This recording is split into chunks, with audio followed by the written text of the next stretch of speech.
if this doesn't work. Probably the videos. It looks a lot better when it's from there, and it's better on you and I. Good morning and good afternoon, everyone. I am Cynthia Perez, Director of Education at UTC.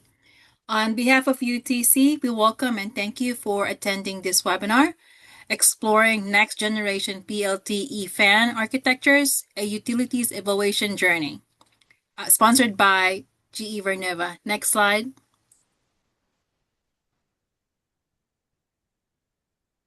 Next slide. Please note that attendees will be muted for the entirety of this webinar. However, you will certainly have an opportunity and are encouraged to ask questions. We ask that you submit your questions through the Q&A function and not the chat function. The chat function will not be monitored for questions. Please note that the Q&A function is intended for webinar-related questions and content only. Please note that after the webinar, you will receive an email from UTC that will contain a link to the webinar evaluation form. This is very important. You must complete the evaluation form to receive a certificate of attendance. You will earn 1 professional development hour for this webinar. The slides and recording will be available in networks within a week. And finally, today's presenter, Jeff Livingston, Sergio Jimenez, Mike Whately will present the webinar. Type your questions as you think of them, and we will answer as many as we can. Remember, use the Q&A function to submit your questions. And now I'm happy to introduce our presenters, Jeff Livingston, Sergio Jimenez, and Mike Whately. It's all yours. Thank you, Cynthia. Welcome, everyone. Thanks for your participation coming into this webinar.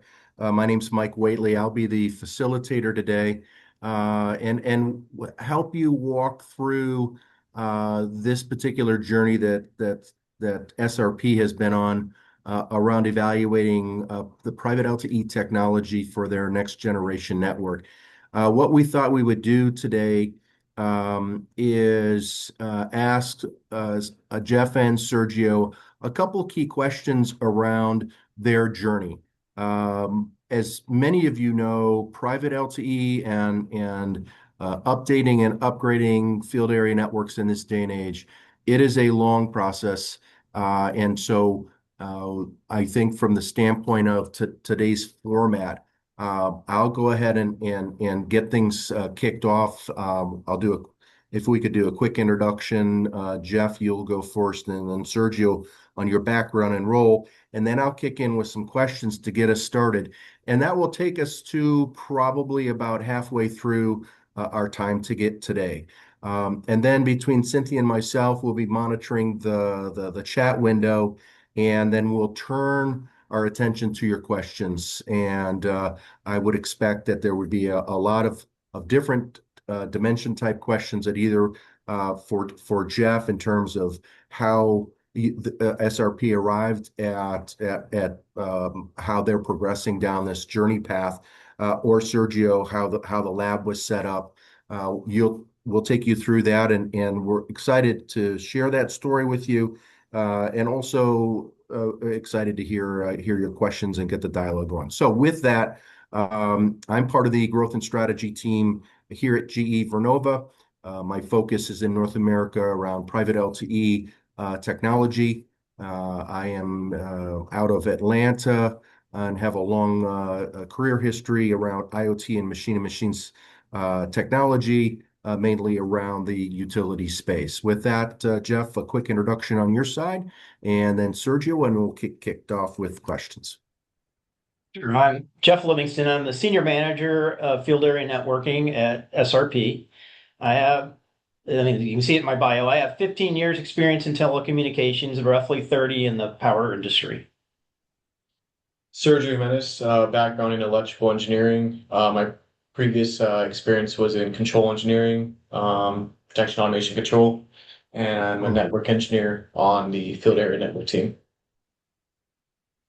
All right, awesome. All right, let's start at the beginning, not the actual beginning, but Jeff, I want you to talk about SRP's field area network and what was the compelling events or event that brought you down this path of private LTE?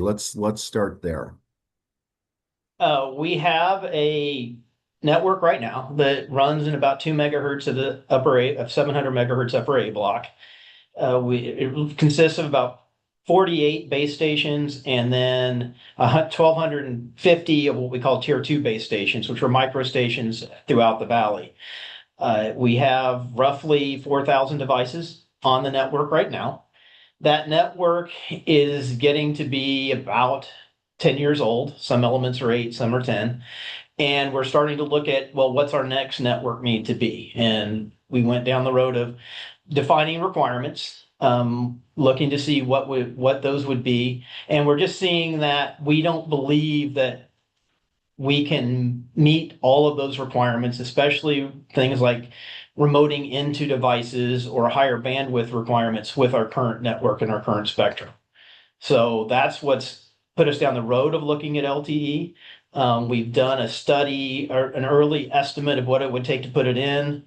And now we're kind of working on the process of seeing what we can do to get that approved.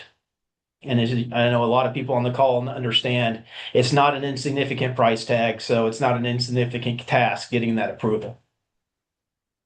Sergio, before I get to you, another follow-up question, Jeff, for you. What steps have you taken? Because I think that even though you're early in the journey, I think you've done some kind of walk before you run type of things that you needed to do, to get yourself prepared, not yourself, but your organization prepared. Talk a little bit about Sure. what you did to get a better understanding, and also maybe talk a little bit about the cost evaluation, total cost of ownership, the business case, things of that nature. Yeah, that initial report that we did was it not only documented our requirements and costs, but it gave us a total cost of ownership along with a break even. That gave us the initial idea of what this thing was going to cost. And we kind of honed in at the beginning there on two things that we really needed to focus on and get the price down. The cost of the spectrum at the time, this was about 2 years ago. Spectrum prices were a lot higher than what they look like they're going to be today, as well as the cost of the core.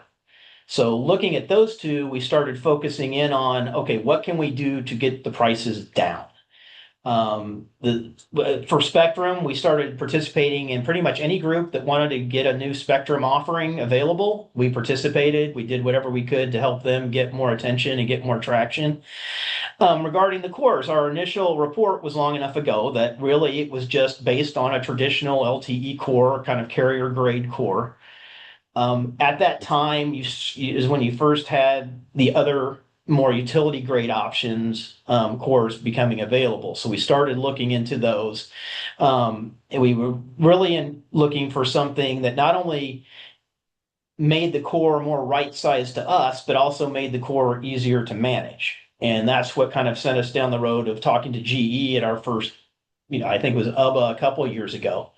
And the Vernova offering was coming down. So we've elected to pilot in our lab with that offering to get a much better idea of what that's going to be for us to support it. We have an estimate from our contractor that did the initial estimate for us, and we just wanted to confirm that. So we're bringing that equipment in.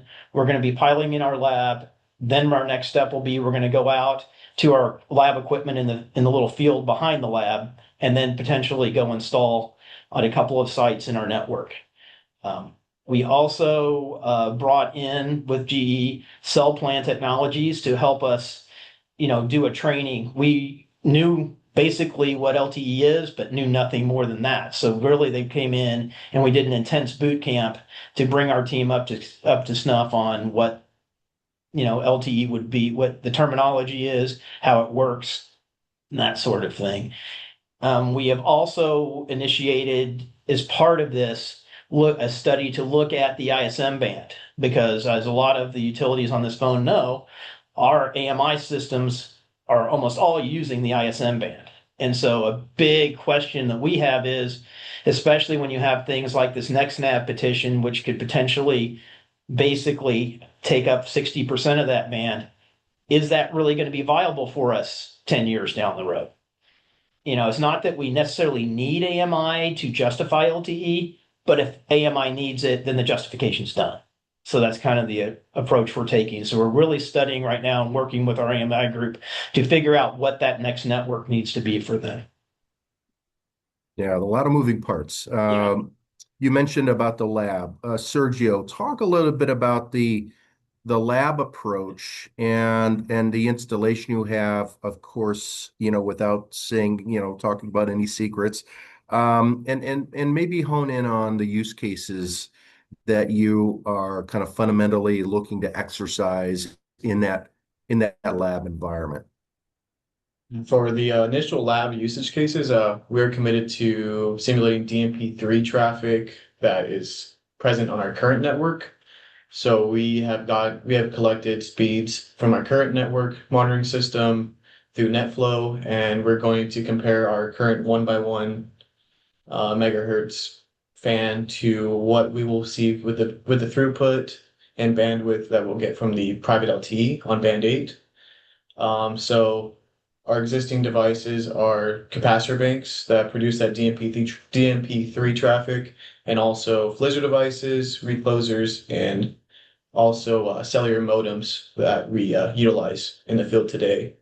And for the initial installation, these usage cases will be simulated through a Raspberry Pi 5 on the build out, utilizing the iPerf3 to test the max throughput of the PLT network that's designed by GE Vernova, and also DMP3 simulators. And then we're also going to verify the DMP3 simulator with a ASC test set that we use in-house. Yeah, pretty thorough, and pretty focused. I've seen since I've known you the focus of those use cases. You've gotten much more specific about kind of what you're going after. You've been at this for a little while, so it's nice to hear. What about any security concerns? How have you approached your security in general, but the cybersecurity folks coming in? Tell us a little bit about that environment and how you've interfaced on the security side. With our security team, it was important to get them involved with not only the supporting software that we'll be needing to run the private LTE pilot, but also the considerations of the security benefits that LTE has built into the network. It could be even more a sell point for a justification of moving on to a LTE network compared to a traditional point-to-multipoint fan. Yeah, we've heard across, I think, the industry and some trade shows, the old adage of get your security folks in early. Do you think you've done that in the process that you've exercised? Yes, but I think we're getting more traction as we'll get the equipment in-house, and we'll be able to show them physically, have them do the vulnerability scans, have them do the pen testing, so they'll be able to get eyes on it, hands on it. Did you find that some of your user groups, right? You sit in the telecom, pillar within SRP. How did you find the engagement across the different user, groups that again are your internal customers? The engagement level of Yeah, our customers. yeah. Also very supportive. Our traditional customers are, our protection automation and controls team. That's our SCADA group for our power SCADA, for our power SCADA, and they manage the reclosers, the Flizzr devices, and also our volt var management, which is our capacitor bank controllers.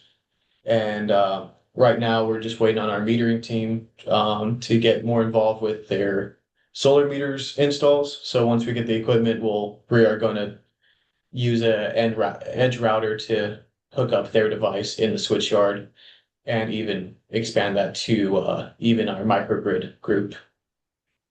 Okay, awesome. Jeff, talk a little bit about the financial tool modeling that you've used. We've talked about this before, but I think it's kind of an interesting kind of mechanics behind the scenes and how you use some of those financial tools to help carve, the financial analysis through. Share with the group what you did there. Sure. We have a tool that we use in-house for all of our capital evaluations. It's called Copperleaf. What it does is it has predetermined models in it for ultimately determining the benefits, which then go into the calculation for your ROI. And for us, it really helped because you have your easy to calculate benefits, reduction of truck rolls, things like that are very tangible. But what really the big benefits that we are getting are more on the intangible side, things like cybersecurity and public perception. Those two actually accounted for half of our benefit. And I think we all understand that cybersecurity is important and more important as we go. But to try to put a financial number on that executives and accountants can agree on, usually, it's very difficult to say the least. And the advantage to us was this tool had models that were already approved where we just entered the data and it came out with those benefits. And like I said, I was kind of surprised to see. I knew cybersecurity would be high, but public perception, which represents, how the public would view SRP if we had an outage because we didn't have this network. Say we lost Volt VAR because we didn't have a network capable of processing the communications required to adequately deliver quality power. Yeah, so it would be their impact. So those things, like I said, counted for half of our value. So I think that's what everyone really needs to do. We don't get some of the traditional values because we have a very extensive fiber plant. We have fiber to all of our major facilities and to all of our substations. So we don't need that connectivity, which is where a lot of companies, if you're going to compare a fiber build out to your substations, well, PLTE is cheap. So we did that. And like I said, you really need to make sure you're taking those intangibles and getting a value out of them that your executives can buy into. And for us, that was easy because we had these predetermined models. We entered the data. We could easily explain, oh, we use this model. This is the data we entered, and we're done. So I think for others, if you don't have something like that, you're really going to have to work with your pricing groups or whoever you work for on your accounting side to make sure that you're getting the full value out of things like cybersecurity and public perception. Yeah, that's good info, and I'm sure folks are thinking through questions that they might have based on maybe similarities between their utility environment and yours. When we talk about perceptions and assumptions, talk a little bit on, and this question is for both of you because I think you both have viewed this from a couple different vantage points. But when you came into the project, what perceptions and assumptions kind of have shifted now that you've rolled up your sleeves and you're getting the technology. Really, it's less of a PowerPoint now and more of a racked, stacked, powered, and you're getting that experience. You spent some time in Rochester last week. Talk a little bit about what you've learned and the perceptions that you had before that are either clarified or new insights. Yeah. I mean, what happened to me was early on, about 2 years ago when we were planning this, Southern Link invited a bunch of utilities down and we all went down and saw their implementation. I came out of that meeting going, there's no way we're doing that. It's to these giant server rooms with lots of different racks of equipment and all this software that you have to be able to support. For our service territory, which is basically the Phoenix metro area, we're not 2.5 states. So that was just giant overkill for us. So I alluded to it earlier. What really came down to me was as these new core options came out and the cost of implementing and supporting that core adjusts accordingly, it's really become something that I can really foresee us doing. And I think I have no doubt we can make it successful and get it approved ultimately. Sergio, what kind of perceptions have shifted for you and experience it if you look back at your former self before you rolled up your sleeve before the boot camp and you compare now that you've had that experience, share a little bit about what's shifted for you.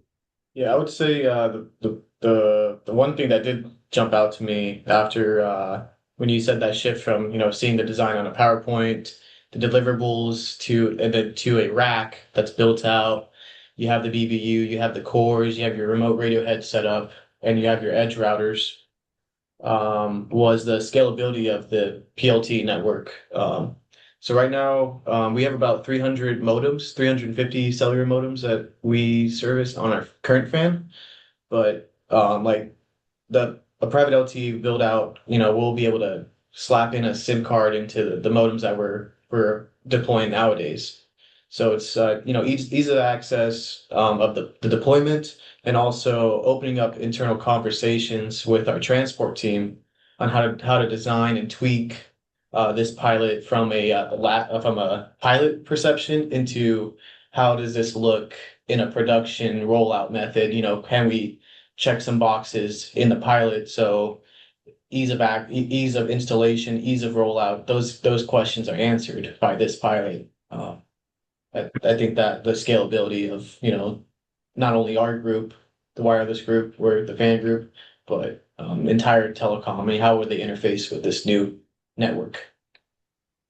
Yeah, good. I'm going to ask you both the same question, but Jeff, I want you to answer this from a manager's perspective, and Sergio from an RF engineer perspective. I think we have, a pretty diverse group on the line listening. But what advice would you give them, based on your experience, that either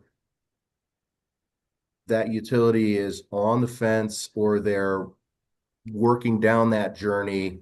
What advice would you give them? So, Jeff, let me start with you. What advice would you give the leaders, the managers, the directors that are on the call listening?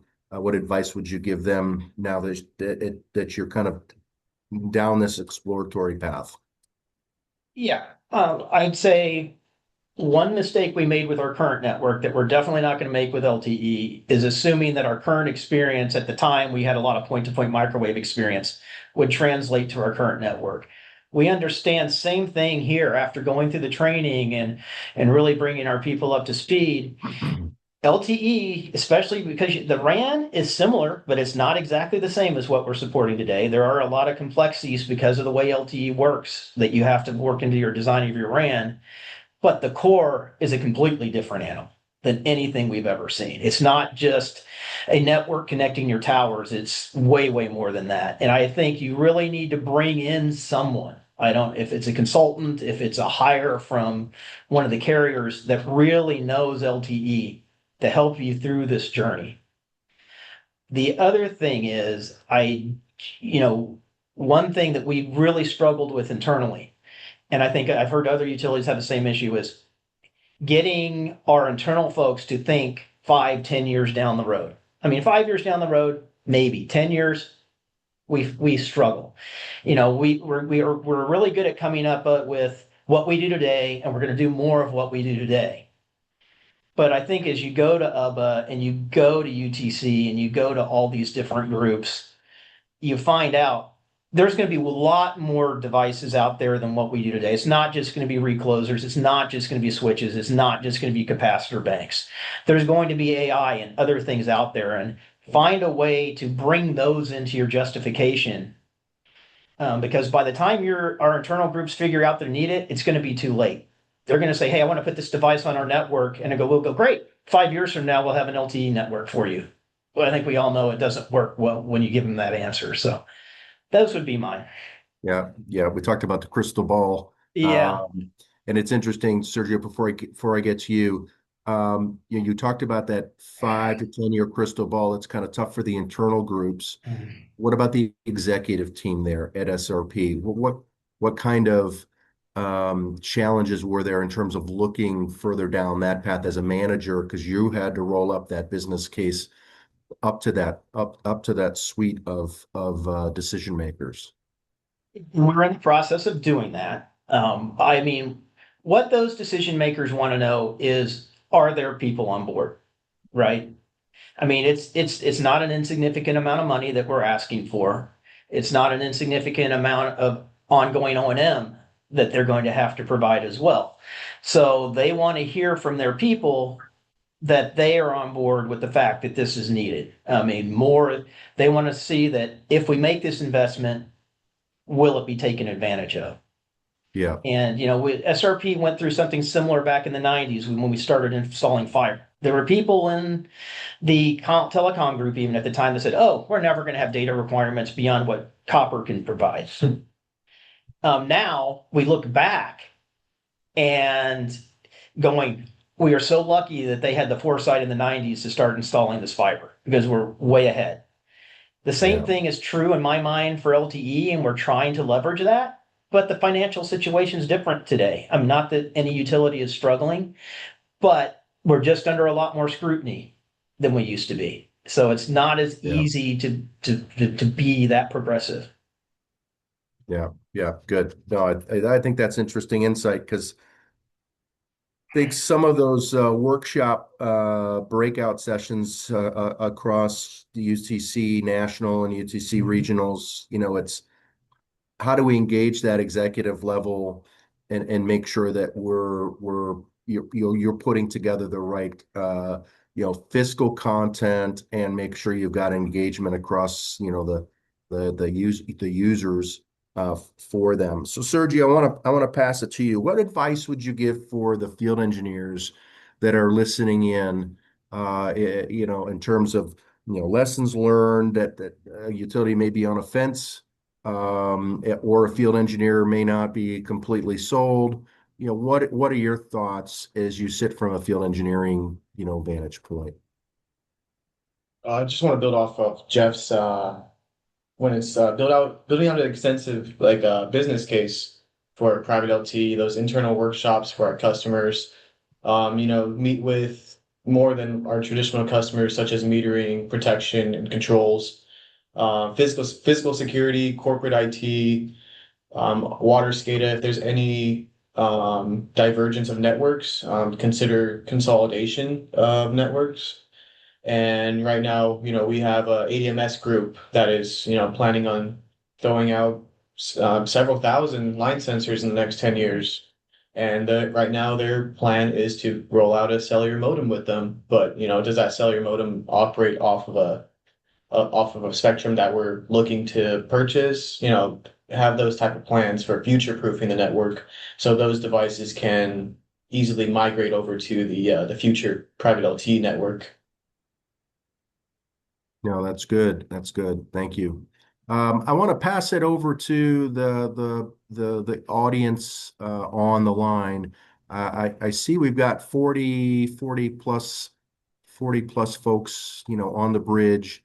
I see one question from a user, Joe McFadden. Is your spectrum and core planning, what numbers of endpoints are you planning to support? I think the 10-year build out was 70,000. Both kind of forecast, I assume, kind of Joe's thinking forecast and the spectrum that you're planning on for that. We have not made a final decision on the spectrum. There's definitely there's a couple that we're looking at, I should say. As far as the forecast, we're thinking about 45,000 endpoints in a 20-year growth chart. Yeah. And that's with our internal workshops with our customers and what they want to do in the future. Okay, good. If you'd like to raise a hand or ask further questions, please feel free to put that in the chat. Know that we've had conversations and That counts ratings. You want to add something more there, Jeff? No.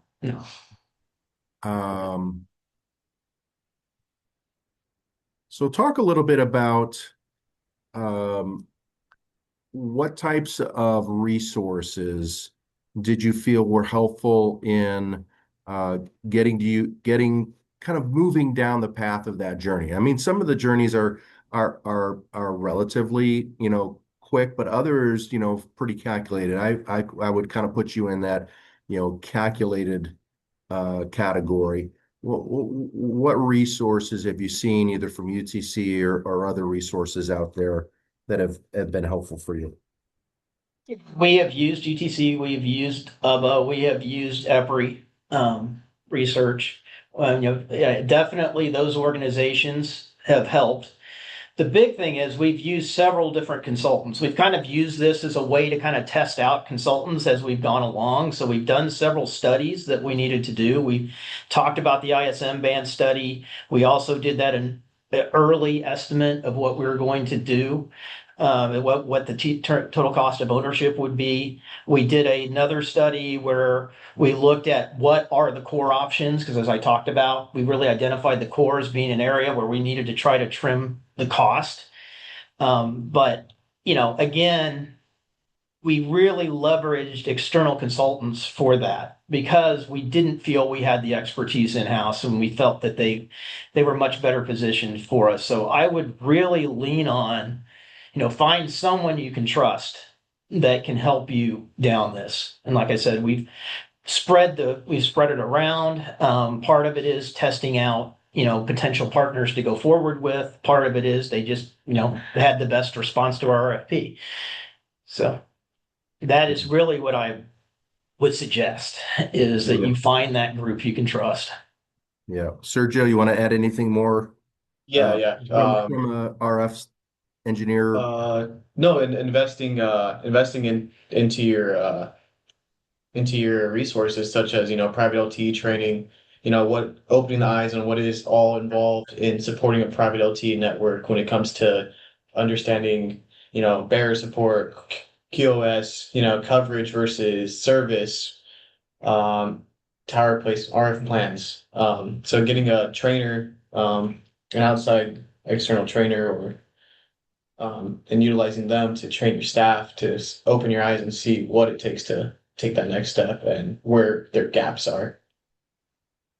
Yeah. And even before that boot camp, we spent some time on the kind of in a workshop format. Maybe share with the group what that workshop helped you kind of solidify, kind of the experience that you had through that workshop, that 2-day work effort that we did. The nomenclature, the vocabulary of everything that it takes to, understand what PLTE, it's totally different than a traditional point-to-multipoint fan. It's like taking an undergrad to a graduate course.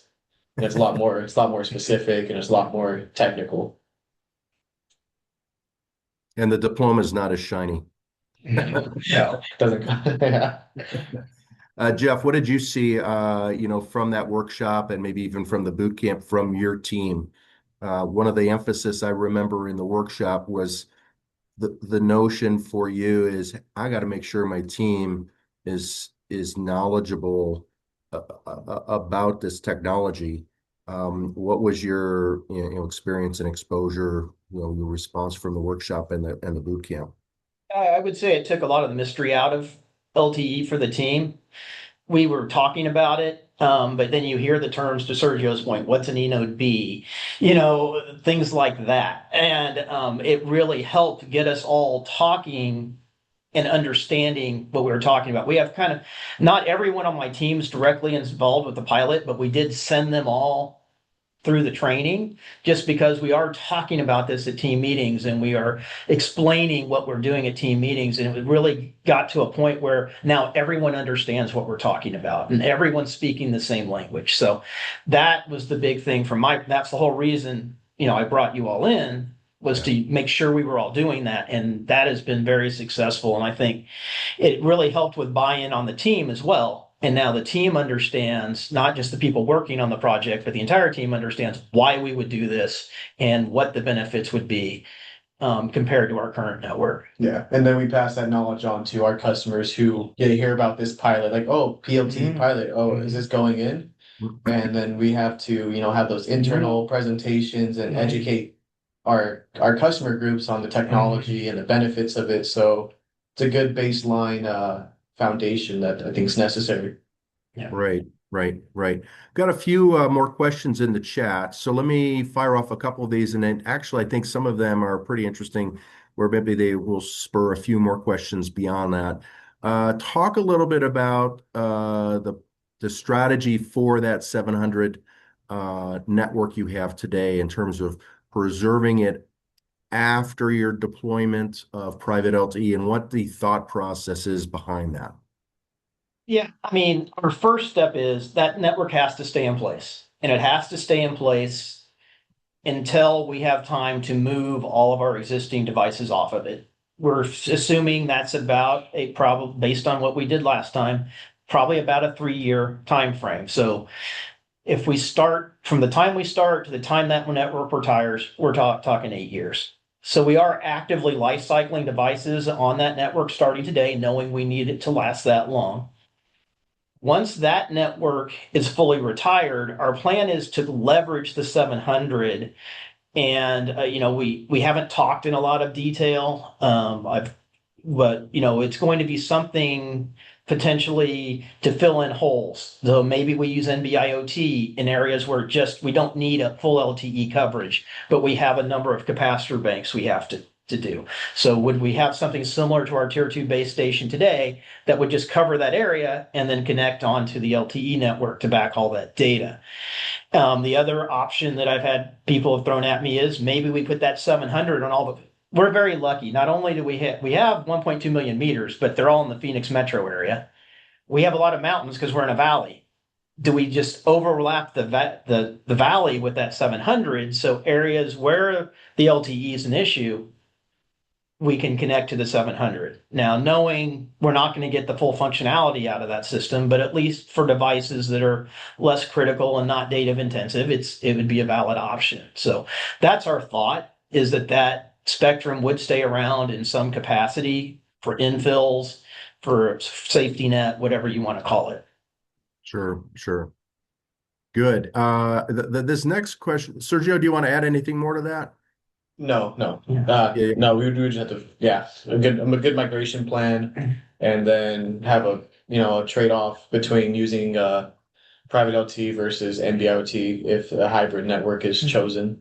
And there'll have to be some internal procedure or how to decide what we use and where. Right, right. Okay, this next one, I think would probably maybe define it a little bit, but it's how resilient is the system from end to end? So resiliency maybe could mean different things to different people. So what is your definition of resilience? And how do you see that play out in the system? Are you talking the current 700 or the future LTE?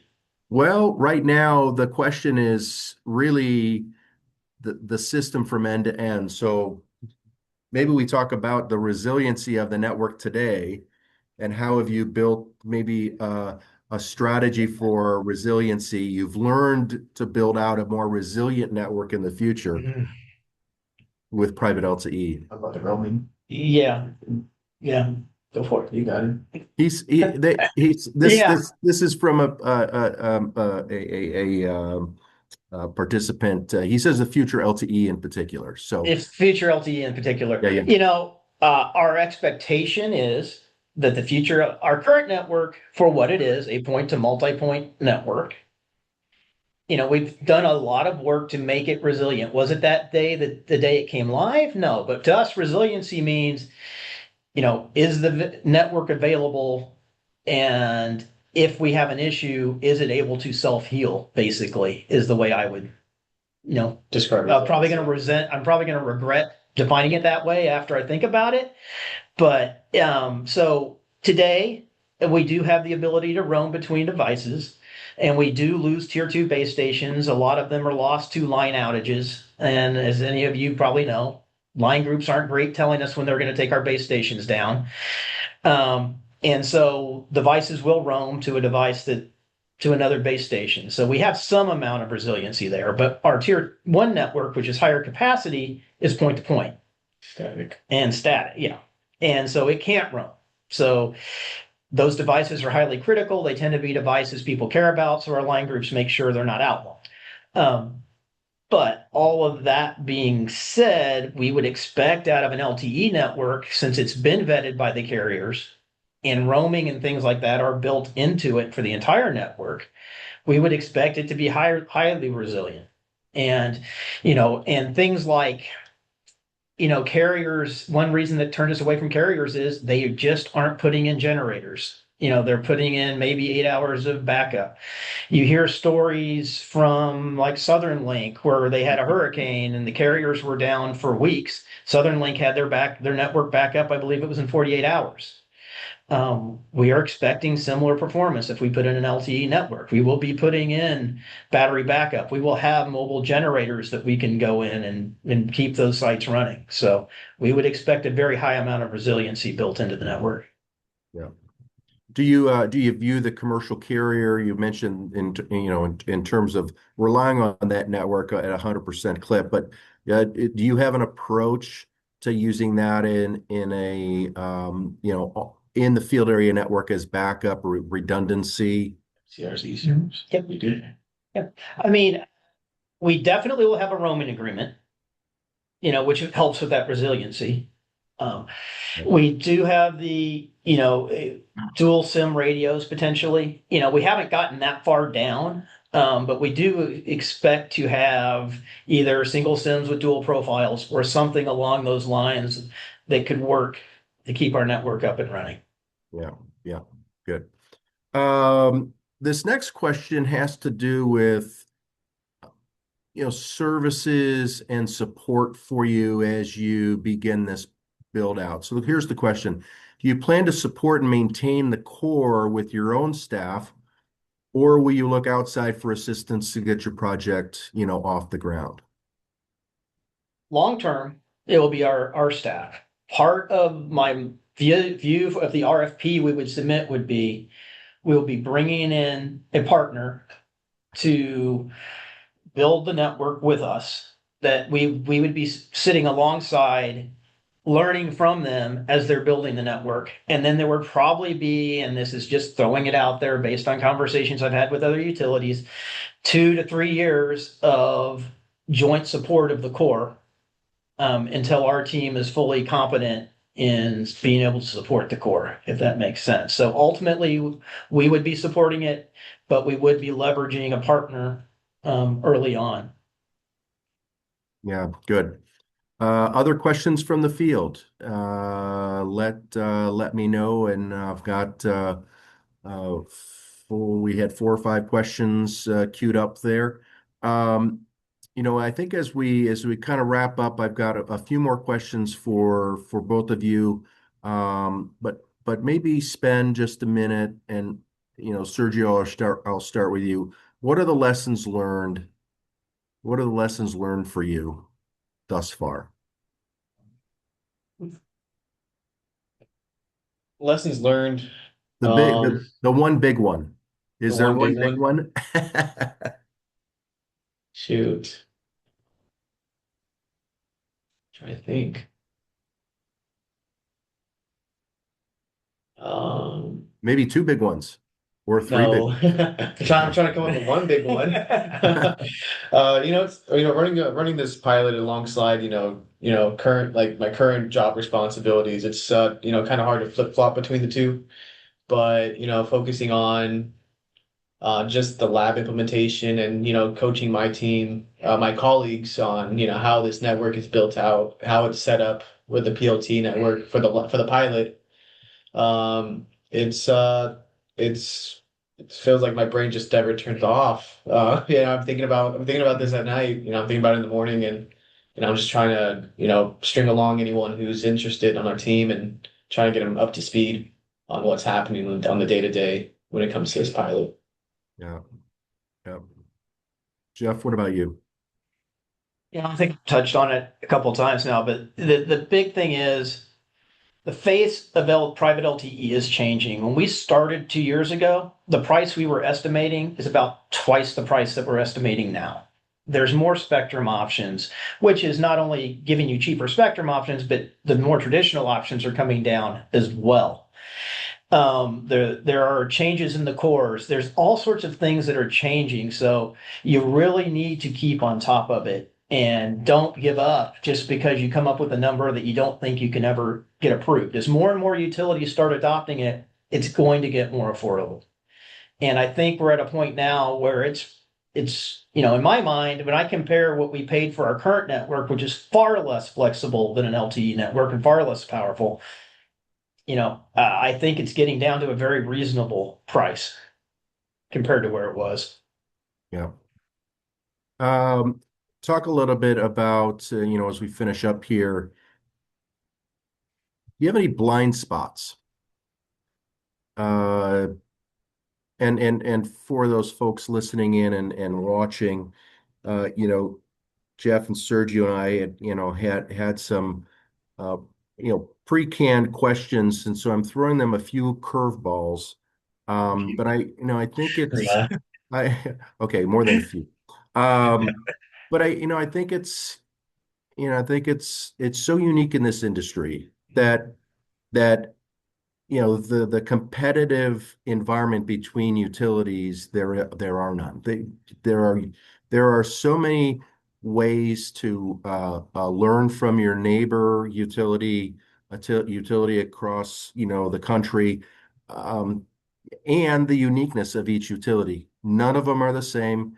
Different service areas, different emphasis, different grades of service. So I just wanted to ask, are there some blind spots that, in the back of your mind, you're wondering, hey, this is coming up on a blind spot for me. And it may be a situation where you don't know what you don't know, but I'm sure you've got some. What would you like to share with the group? Yeah, so previously mentioned, those workshops we had with our customers, planning 5, 10, 20 years down the road. Most of these engineers that work at SRP, but just on the power side or, power quality side or protection side, they're worried about, how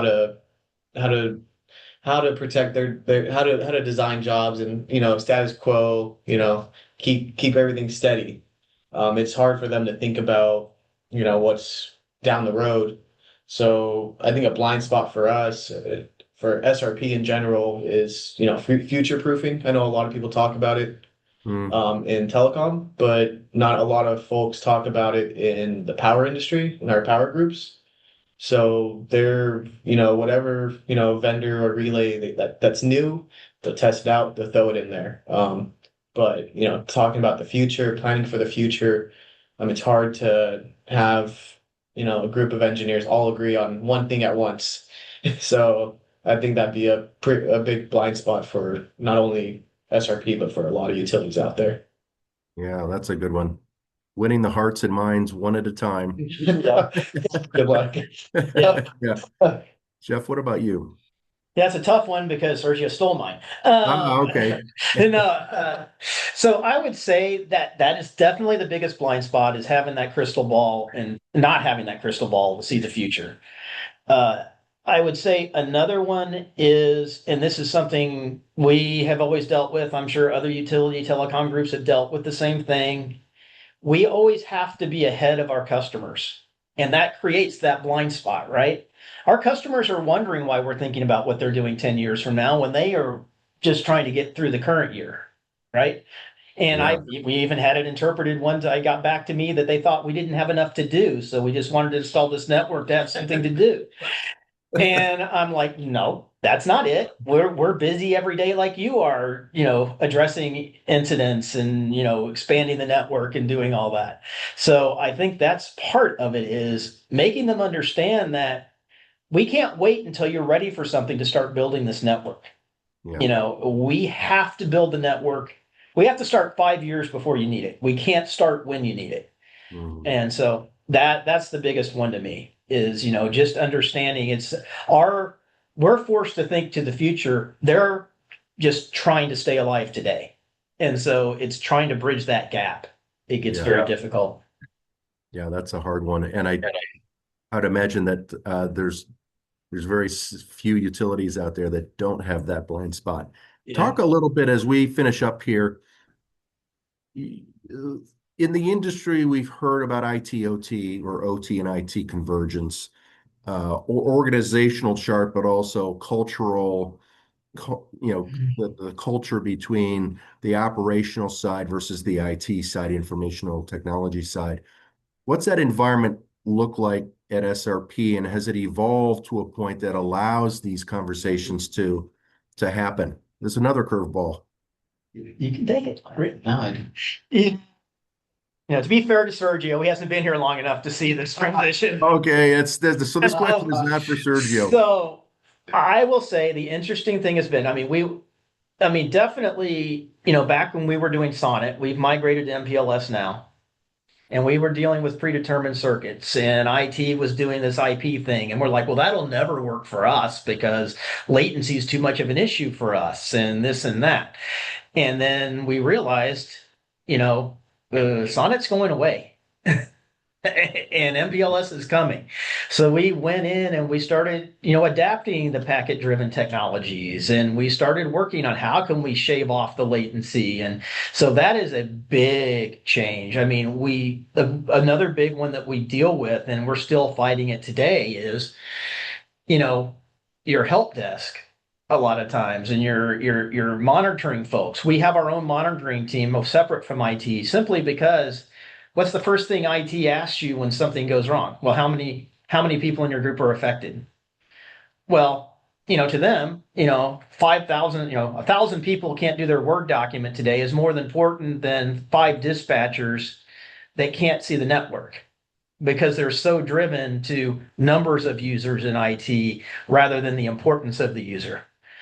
And so that is something we have worked on. That's something that we've really worked on in that capital prioritization process, because it was very weighted to number of users. And so we've had to educate people that, if these 5 users can't see the power grid, it's way more important than some executives that can't view their email. And so, just those sorts of things. And we've gone through it, and we're working on it, and we're potentially, looking at how we can migrate things more together. But it's just a very different view of the world in IT than OT. We're worried about devices, and sometimes one device is more important than 1,000 devices. If I lose my capacitor banks, it's not good, but they can go in autonomous mode and they're still going to work. I lose my paired switches, can't talk to each other anymore. It's very bad, and there's far fewer of them. So things like that have been the big challenge. Very good. Very good. Well, I think we're ready to close up. Any last comments? No, thank you for calling in. Yep. All right. Thank you, everybody. Thank you. Well, that one, everyone for attending. Just wanted to remind everyone that the slides and recording will be available in Networks within a week. And I just want to thank our presenters for today's valuable presentation. Thanks everyone, and happy holidays. Thank you.